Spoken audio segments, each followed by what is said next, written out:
Il y a une intelligence en toi qui précède ta logique, qui dépasse tes peurs et qui sait ce qui est juste pour toi.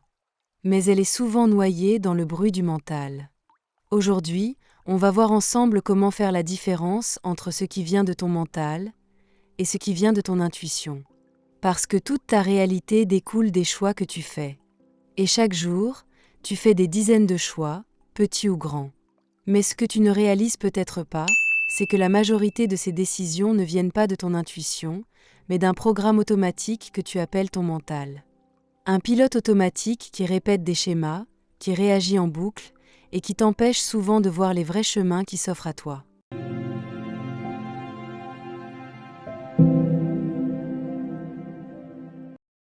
Le mental, c'est cette voix dans ta tête qui parle tout le temps. C'est elle qui analyse, compare, juge, anticipe, doute. Elle veut avoir raison, elle veut contrôler, elle veut tout comprendre avant d'agir. Elle fonctionne comme un logiciel installé depuis ton enfance.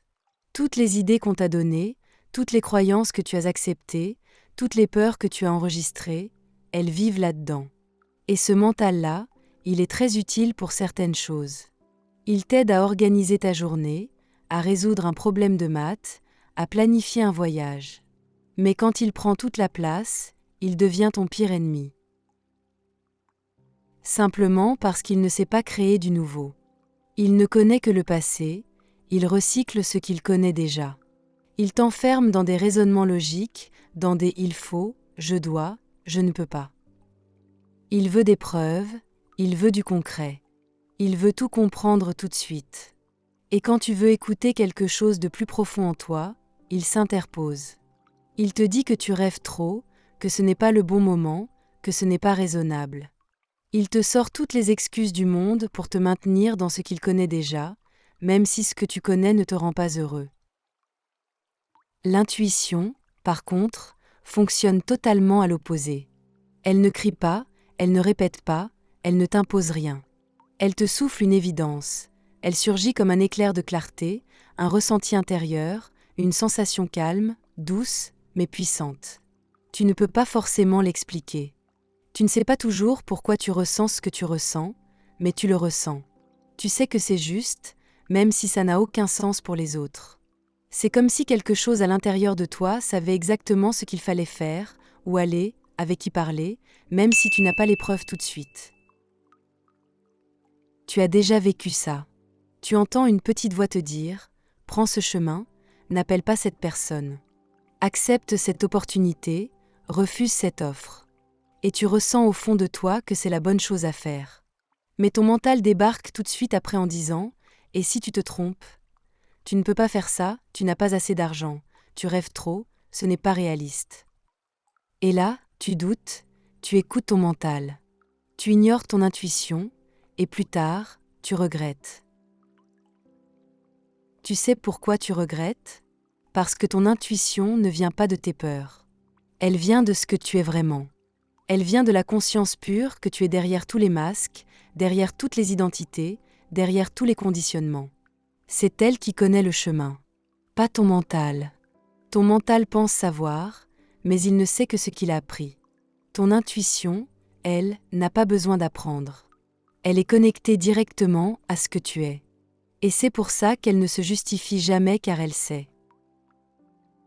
Alors comment faire la différence entre les deux, dans la pratique ? Comment reconnaître si c'est ton mental qui parle ou si c'est ton intuition ? Le mental fonctionne avec la peur. Il s'active quand tu as peur de perdre, peur de manquer, peur d'être rejeté, peur d'échouer. Il tourne en boucle sur des questions « et si ça ne marche pas ? Et si on se moque de moi ? Et si je me plante ?» Il cherche toujours à éviter le danger, à éviter l'inconfort, à te protéger du changement. Il est toujours en train d'imaginer des problèmes à résoudre. Même quand tout va bien, il peut te créer un souci dans ta tête pour rester occupé. L'intuition fonctionne dans le calme. Elle ne cherche pas à te convaincre. Elle n'argumente pas. Elle ne répète pas. Elle te donne une direction, un mouvement intérieur, une sensation paisible mais profonde. Elle n'est pas émotive. Elle ne te pousse pas à réagir en panique. Elle t'invite à ressentir, à écouter, à avancer doucement vers ce qui est juste, même si tu ne comprends pas tout. Elle agit dans le moment présent, pas dans les projections, pas dans les regrets. Par exemple, si tu es face à une décision importante et que tu ressens une forme de panique, d'agitation mentale, de pression, de peur, tu es dans le mental. Si tu ressens une évidence douce, paisible, un calme intérieur, même si c'est un choix audacieux, tu es dans l'intuition. L'intuition peut te mener vers des chemins inconnus, mais elle le fait sans te faire paniquer. C'est un peu comme si elle ouvrait une porte et que tu te sentais poussé à la traverser, sans stress, juste avec une certitude douce. Une autre différence fondamentale, c'est que le mental a besoin de bruit, alors que l'intuition demande du silence. Tu entends mieux ton intuition quand tu te poses, quand tu respires, quand tu coupes le flot de pensées pendant un moment. C'est dans les moments de calme, de solitude, de retrait, que tu la captes le mieux. Elle ne s'impose pas, elle attend que tu sois réceptif. Alors que le mental, lui, te bombarde d'informations du matin au soir, même quand tu ne lui demandes rien. Tu dois prendre conscience de ce point fondamental. Ce n'est pas parce que tu penses que c'est vrai. Ce n'est pas parce qu'une idée tourne en boucle dans ta tête qu'elle est juste. La répétition d'un doute ne le rend pas plus réel. Le mental peut te convaincre de rester dans des situations toxiques simplement parce qu'elles sont familières. Il peut te convaincre de ne pas tenter une nouvelle expérience parce qu'il ne la comprend pas. Mais ce n'est pas lui qui sait ce qui est bon pour toi.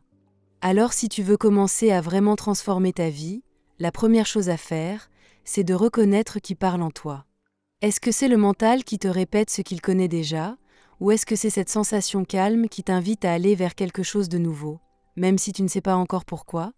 L'un te ramène au passé, et l'autre t'invite à créer quelque chose de neuf. Prenons un exemple. Supposons que tu reçois une offre de travail. Le poste semble parfait sur le papier. Bon salaire, statut intéressant, sécurité financière. Ton mental commence « accepte, c'est logique, c'est stable, tu ne vas pas trouver mieux ». Mais en toi, tu ressens un petit malaise, une tension. Quelque chose ne vibre pas juste.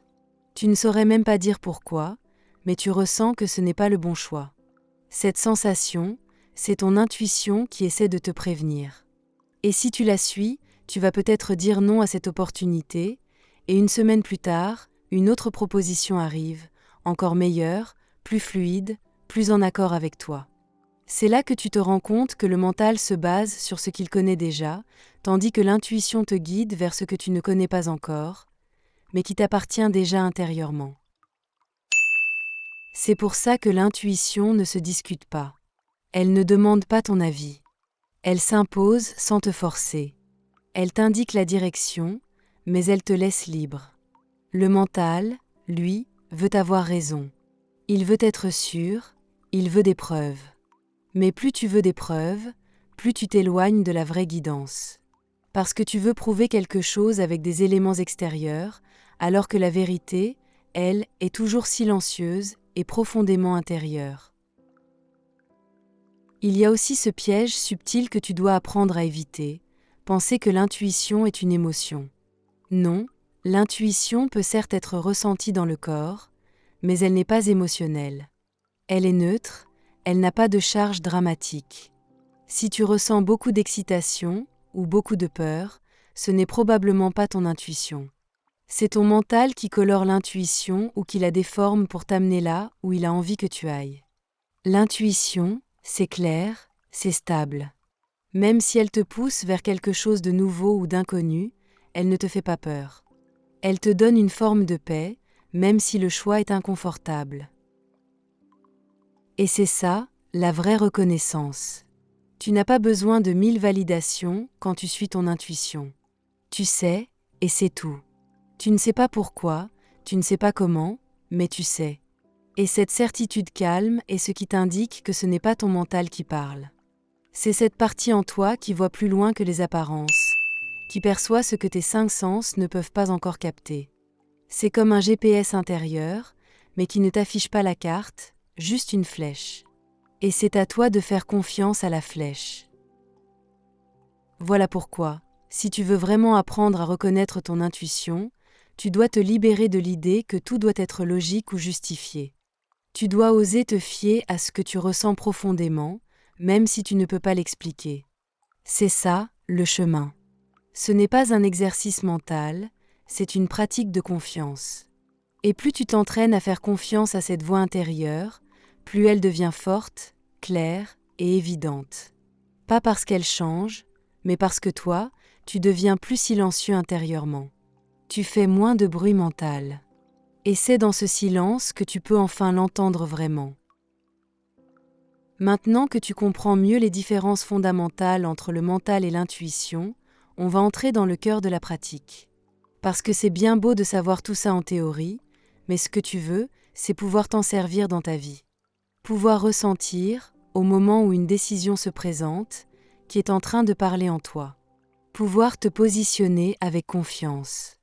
Et pour ça, il faut de l'entraînement. Il faut de l'observation, pas de la pression, mais une attention calme. Le premier exercice que tu peux faire, c'est très simple.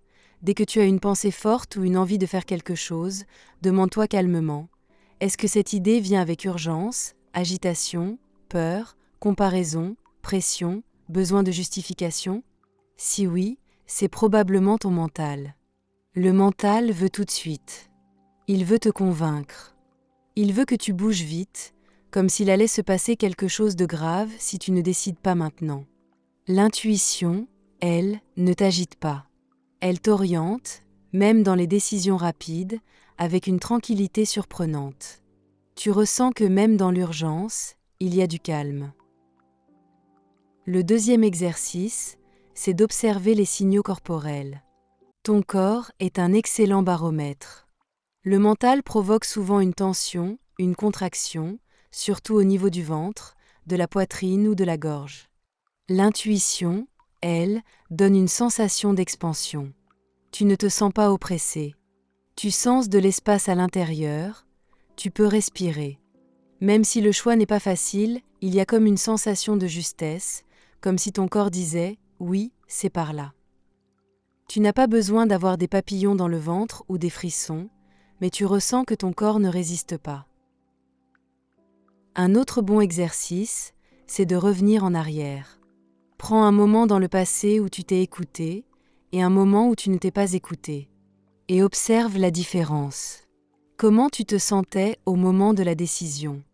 Est-ce que tu étais agité, dans le doute, dans la peur? Ou est-ce que tu avais cette sensation tranquille que c'était juste?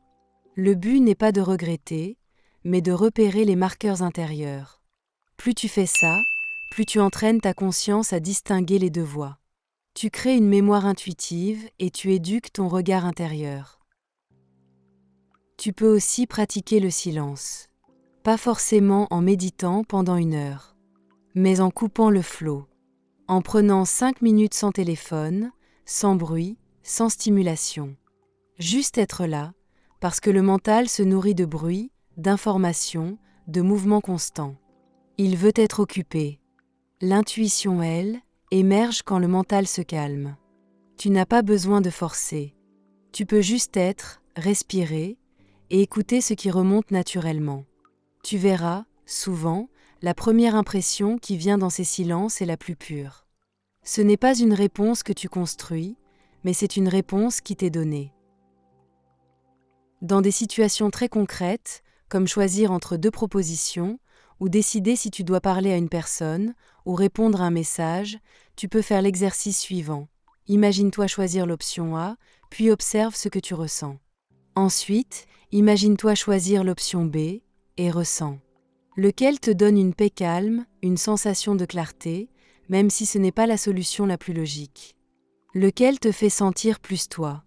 C'est ça la réponse. Et au fil du temps, tu ne te poseras même plus toutes ces questions, parce que ta capacité à reconnaître ta vraie voix deviendra naturelle, fluide et spontanée.